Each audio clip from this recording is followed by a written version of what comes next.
যানজটের জন্য কিন্তু চলাচল করতে অনেক কষ্ট হচ্ছে।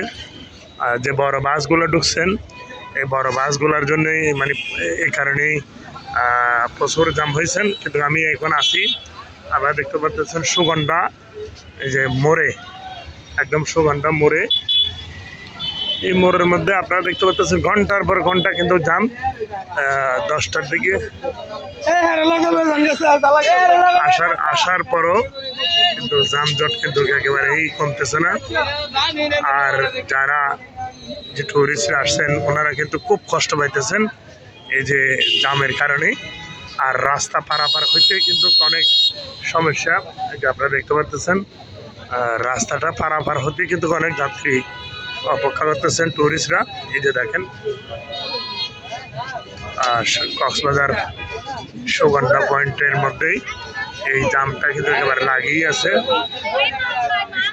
দেখেন প্রচুর যানজট। আর এখানকার যারা স্থানীয়ভাবে যারা অটো রিক্সা চালাইতেছে তারা কিন্তু খুব আশঙ্কার। ভাই, এই যে আপনার সাথে দুর্ব্যবহার করলো অটো রিক্সাওয়ালা, ওনার সাথে নাকি আপনার সাথে? একটু এদিকে আসেন, একটু এদিকে আসেন, ওনার থেকে একটু সাক্ষাৎকার নেই।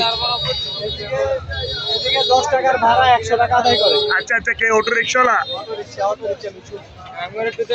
হ্যাঁ, এই যে যারা অটো রিক্সা আছে, যে মিশুক গাড়ি, তারা কিন্তু মানে 10 টাকার ভাড়ার মধ্যে 50 টাকা 100 টাকা আদায় করতেছে। সেটা ওনাদের মুখ থেকেই শুনলেন। আপনারা বিভিন্ন টুরিস্টদেরকে ওনারা খুব হয়রানি করতেছেন, সেটা আপনারা একেবারে এই যে যানজটের উপরে একদম প্রচুর লোকজন টুরিস্ট। এরপরও কিন্তু এখানে তারা রোডের উপরে দোকান দিচ্ছেন, এই যে দেখতে পাচ্ছেন। তো আপনারা সবাই এটা একটু মাথায় রাখবেন।